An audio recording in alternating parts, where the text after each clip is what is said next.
नमस्कार दोस्तों, मैं शेखर फिर से आपका स्वागत करता हूं। और आज की क्लास में हम जीआई टैग के बारे में, जीआई टैग मतलब geographical indication tag, GI tag के बारे में पढ़ेंगे। तो शुरुआत करते हैं जीआई टैग। अच्छा, सबसे पहले ये समझिए जीआई टैग होता क्या है। कोई भी वस्तु किसी पर्टिकुलर प्लेस के लिए, किसी स्थान के लिए फेमस है तो उसे, उस वस्तु को उस स्थान का जीआई टैग दे दिया जाता है। ऐसे समझ में नहीं आएगा, एग्जाम्पल समझते हैं। जैसे मार्केट में साड़ीज़ तो बहुत मिलती हैं, लेकिन बनारसी साड़ी नाम से ही फेमस है, नाम से ही बिकती है। क्यों? क्योंकि वो बनारस में हैंडमेड, मतलब हस्तशिल्प से बनी हुई है, हैंडमेड है।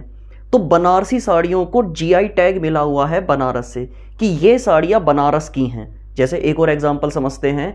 चाय तो मार्केट में बहुत सारी होती हैं, लेकिन दार्जिलिंग की चाय बहुत फेमस है।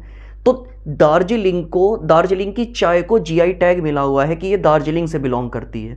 तो इस प्रकार से अगर कोई वस्तु किसी एक पर्टिकुलर प्लेस से बिलोंग करती है तो उसे वहां का जीआई टैग मतलब जियोग्राफिकल इंडिकेशन दे दिया जाता है कि ये वस्तु उस स्थान को बिलोंग करती है। तो इसीलिए ये किया जाता है, जीआई टैग दिया जाता है। अच्छा, इससे फायदा क्या होता है? इससे फायदा ये होता है कि किसी एक प्लेस की एक वस्तु को जीआई टैग अगर मिल गया तो वो नेशनल और इंटरनेशनल लेवल पर फेमस हो जाएगी। तो दोनों को फायदा होगा, उस वस्तु को भी फायदा होगा और उस वस्तु से वो जो प्लेस है उसे भी फायदा होगा, क्योंकि उस वस्तु को भी पूरी दुनिया में जाना जाएगा कि हाँ, ये जो वस्तु है उस स्थान से बिलोंग करती है। तो दोनों को फायदा हो जाएगा। तो इसलिए जीआई टैग दिया जाता है। तो भारत की पार्लियामेंट मतलब संसद ने 1999 में रजिस्ट्रेशन एंड प्रोटेक्शन एक्ट, किसके लिए? जीआई टैग के लिए। तो जीआई टैग के लिए रजिस्ट्रेशन एंड प्रोटेक्शन एक्ट पास किया था 1999 में, लेकिन ये लागू कब हुआ? ये लागू हुआ 2003 में। याद रखना, ये एक्ट संसद ने पास किया था 1999 में, और ये लागू कब हुआ? 2003 में। और भारत में पहली बार जो जीआई टैग दिया गया वो दिया गया था 2004 में दार्जिलिंग चाय को। अच्छा, दार्जिलिंग कहाँ पर है? दार्जिलिंग पड़ता है पश्चिम बंगाल में, और दार्जिलिंग की चाय बहुत फेमस है। तो सबसे पहला जीआई टैग किसे मिला है? दार्जिलिंग की चाय को। और कब मिला है? 2004 में।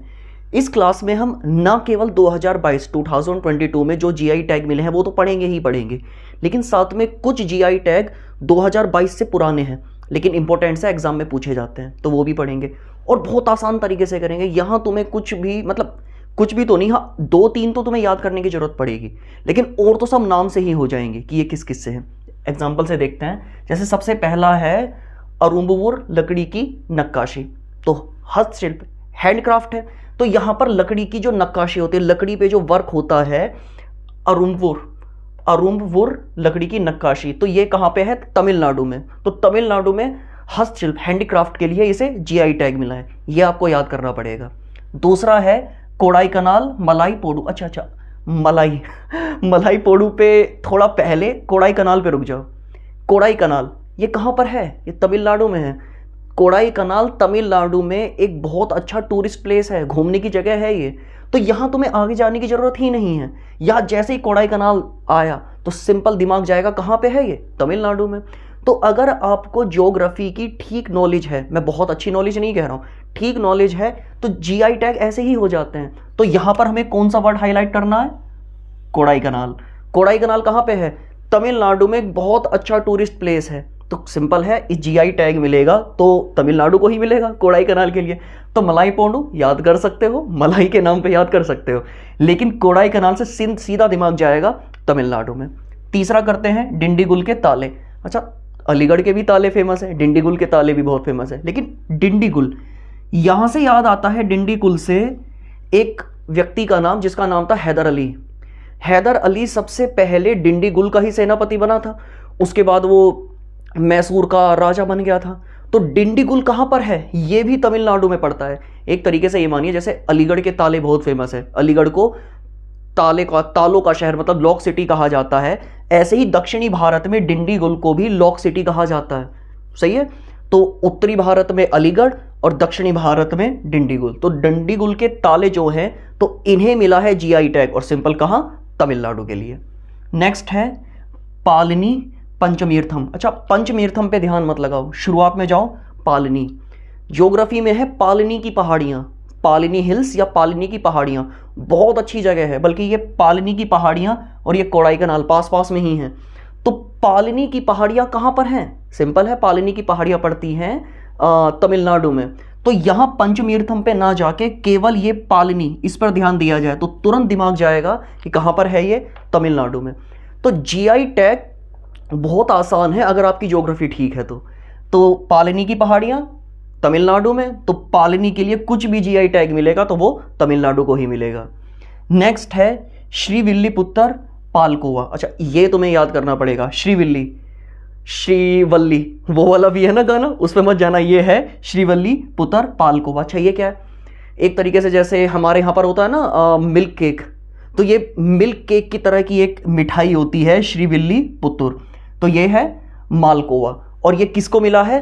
तमिलनाडु को। हाँ, वैसे याद कर सकते हैं, वो श्रीवल्ली गाना है उसमें भी तो वो दूध की बात करते हैं, तो श्रीविल्ली पालकोवा ये भी एक दूध से बनी हुई मिठाई है, बिल्कुल मिल्क केक की तरह। तो वो गाने से ये याद हो सकता है। बस याद क्या करना है, वहाँ पर वो मूवी है तेलुगु मूवी, लेकिन यहाँ पर ये तमिलनाडु है। ठीक है, तो ये हो गया है। नेक्स्ट है हमाराम। अच्छा, ये हमाराम क्या है? ये हस्तशिल्प हैंडीक्राफ्ट है और ये कहाँ का है? मिजोरम का है। तो इसे कैसे याद करेंगे? मिजोरम, यहाँ से ये रम आ गया और यहाँ से ये राम, राम रम राम रम, ऐसे से याद कर सकते हैं। नेक्स्ट है मिजोरम का ही है मिजो। अच्छा, नाम के शुरू में ही मिजो आ गया, तो ऐसे इतने आसान क्वेश्चन तो आते नहीं है एग्जाम में, लेकिन फिर भी पढ़ना जरूरी होता है। तो मिजोरम में मिजो पुआंचेई, तो मिजो पुआंचेई को ये भी हस्तशिल्प, मतलब वहाँ पर एक तरीके की कपड़े बनाए जाते हैं, इस तरीके के हैंडीक्राफ्ट हैं ये। तो मिजो पुआंचेई मिजोरम में हस्तशिल्प के लिए इसे जीआई टैग मिला है। अच्छा, मिजो ये तो याद रहेगा ही रहेगा। एक शब्द है ये पुआन, ये शब्द याद रखना, क्योंकि ये मोस्टली जो भी मिजोरम में जीआई टैग मिलते हैं उसमें ये शब्द मिलता ही मिलता है, पुआन मतलब मोस्टली मिलता है। तो मिजो से तो ये याद हो ही जाएगा। अब लास्ट है तुआल्हो पुआन। नाम इसका अजीब सा है क्योंकि मिजोरम में जो मिजो लैंग्वेज है उसका शब्द है ये, लेकिन हमें क्या पकड़ना है? अभी मैंने कहा पुआन, शब्द को याद रखना है। इसमें भी तो आ रहा है, ये रहा पुआन, तो यहां से याद हो जाएगा PUN। तो पुआन शब्द जहां भी आएगा उसका मतलब यही होगा कि वो मिजोरम का है। क्लियर? नेक्स्ट, नगोते खेर।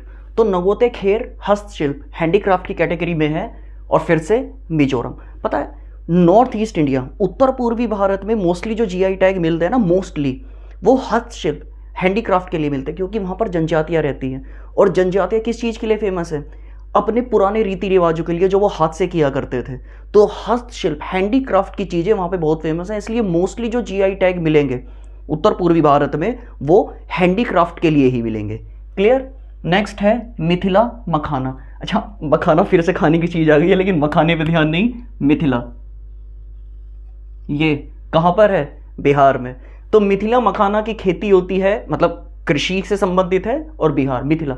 एक भाषा बोली जाती है ना, मैथिली, तो मैथिली भाषा। अच्छा, आपको एक संविधान में 8वीं अनुसूची 8 शेड्यूल जो है हमारा, उसमें जो एक 92वां संविधान संशोधन हुआ था, उसमें 4 भाषाएं जोड़ी गई थी, बोडो, डोगरी, मैथिली और संथाली। तो मैथिली भाषा बिहार में है, तो इसीलिए मिथिला मैथिली को कनेक्ट कर सकते हैं, तो ये बिहार से संबंधित। तो यहाँ मखाने पर जाने की जरूरत नहीं है, मिथिला मैथिली से याद आ जाएगा, क्योंकि मैथिली भाषा बिहार की, तो मिथिला बिहार। नेक्स्ट, ओडिशा। इतने आसान क्वेश्चन नहीं आते हैं, लेकिन फिर भी जब जीआई टैग मिला है तो पढ़ना पड़ेगा। ओडिशा रसगुल्ला, फूड से संबंधित है, रसगुल्ला आ गया, तो रसगुल्ले पे ध्यान ना करके कॉन्सेंट्रेट करना है ओडिशा पे। तो ओडिशा रसगुल्ला फूड से है, मतलब खाद्य पदार्थ से है, और किसे मिलेगा? ओडिशा को ही मिलेगा। नेक्स्ट है कश्मीर केसर। फिर से बात हुई, अब ये मत कहना कि भैया मजाक कर रहे हो क्या, इतने आसान क्वेश्चन, लेकिन जीआई टैग मिले तो पढ़ना पड़ेगा। कश्मीर केसर कृषि से संबंधित है, और किसे? जम्मू एंड कश्मीर को। नेक्स्ट, काजी नेमो। अच्छा, यहाँ मजाक नहीं है, काजी नेमो ये एग्रीकल्चर कृषि से संबंधित है और इसका जीआई टैग मिला है असम को। तो काजी नेमो कृषि से संबंधित और जीआई टैग मिला है असम को। Next, Gorakhpur terracotta. फिर से गोरखपुर टेराकोटा हस्तशिल्प हैंडीक्राफ्ट से संबंधित है, और गोरखपुर आ गया तो कहाँ जाएगा? UP, Uttar Pradesh. Next, Sohrai Khovar paintings. Sohrai Khovar paintings ये बहुत न्यूज़ में, बल्कि इस पर मोस्ट इंपोर्टेंट लगा लेना, ये मोस्ट इंपॉर्टेंट है। सोहराई खोवर पेंटिंग्स, ये हैंडीक्राफ्ट, पेंटिंग्स है तो हैंडीक्राफ्ट ही होगा। और कहाँ से है ये? झारखंड से है। क्लियर। नेक्स्ट है मणिपुर काला चावल, फिर से मणिपुर आ गया तो मणिपुर को ही मिलेगा, और क्योंकि चावल है तो कृषि से संबंधित है, तो मणिपुर काला चावल कृषि से संबंधित है। और कहाँ पर? मणिपुर में इसे जीआई टैग मिला है, मणिपुर के लिए इसे जीआई टैग मिला है। नेक्स्ट है पुट्ट पक्का तेलिया रुमाली, तो पुट्ट पक्का तेलिया रुमाली ये हैंडीक्राफ्ट हस्तशिल्प है, और कहाँ? तेलंगाना। बल्कि एक आपको आज शायद याद होगा, जैसे अकबर के नवरत्नों में एक व्यक्ति था महेश दास, जिसे क्या कहा जाता था? बीरबल। ऐसे ही दक्षिणी भारत में एक राजा थे कृष्णदेव राय, ठीक, जो दक्षिणी भारत में विजयनगर साम्राज्य था, तो उसके एक राजा थे कृष्णदेव राय, और उन्हीं के दरबार में एक व्यक्ति रहता था जिसे कहा जाता था, मतलब जिसका नाम था तेनालीराम। नाम सुना होगा आपने, शायद सीरियल भी आता है तेनालीराम के नाम से। तेनालीराम को दक्षिणी भारत का, अच्छा दक्षिण का या दक्षिणी का शायद आपने वीडियो देख ली होगी, दक्षिणी भारत का, तो दक्षिणी भारत का उसे बीरबल भी कहा जाता है। तो दक्षिणी भारत का बीरबल कहा जाता है तेनालीराम को, और वो किस राजा के दरबार में रहता था? विजयनगर साम्राज्य के राजा कृष्णदेव राय। तो वहां से आप याद कर सकते हो तेनालीराम, तेनालीराम से तेलिया रुमाली, तेनालीराम तेलिया रुमाली, तो कहां पर है ये? तेलंगाना में। क्लियर। नेक्स्ट गुलबर्ग तूर दाल, अच्छा गुलबर्ग से, ठंड वैसे ही पड़ रही है, गुलबर्ग का नाम सुनते ही आपको स्नोफॉल याद आ गई होगी, लेकिन ध्यान करो ये गुलमर्ग नहीं है, ये गुलबर्ग है। जो कश्मीर में है वो गुलमर्ग है, मर्ग, और ये है गुलबर्ग। तो गुलबर्ग की तुर दाल के लिए जो जीआई टैग मिला, अच्छा गुलबर्ग जो जगह है वो कर्नाटक में है, तो गुलबर्ग की जो तुर दाल होती है कृषि के लिए, सिंपल है, दाल है, खेती है तो कृषि ही आएगा, तो कृषि के लिए जीआई टैग मिला है कर्नाटक को। तो गुलबर्ग तुर दाल जीआई टैग मिला है कृषि के संबंध में कर्नाटक में। नेक्स्ट है इडू Mishmi textile, इडू Mishmi textile, इडू मिश्म textile इसे छोड़ सकते हैं, लेकिन मिश्मी, मिश्मी नाम की पहाड़ियां हैं। देखिए आपने सुना होगा हिमालयन, जो हिमालयन पर्वत श्रृंखला है वो 3 श्रेणियों में, मतलब 3 श्रृंखलाओं में बटी हुई है। सबसे ऊपर है महान हिमालय या ग्रेट हिमालय, उसके नीचे है मध्य हिमालय, और सबसे नीचे है शिवालिक। तो जो शिवालिक रेंज है जो जम्मू से शुरू होती हैं और अरुणाचल प्रदेश तक जाती हैं, तो अरुणाचल प्रदेश में शिवालिक की पहाड़ियों को अलग अलग नाम से जाना जाता है, जैसे डाफला, मिश्मी, एबोर। तो डाफला, मिश्मी, एबोर कहते क्यों हैं? क्योंकि इन नाम की वहां पर जनजातियां मिलती हैं, तो इन नाम की जनजातियां मिलती हैं, तो इन क्षेत्रों की पहाड़ियों को वही नाम दे दिया गया है। तो मिश्मी से कई चीजें याद हो जाएंगी। मिश्मी नाम की जनजाति कहां मिलती है? अरुणाचल प्रदेश में। मिश्मी नाम की पहाड़ियां कहां हैं? अरुणाचल प्रदेश में। तो मिश्मी टेक्सटाइल को जो मिलेगा जीआई टैग, वो कहां किसे मिलेगा? अरुणाचल प्रदेश को ही मिलेगा।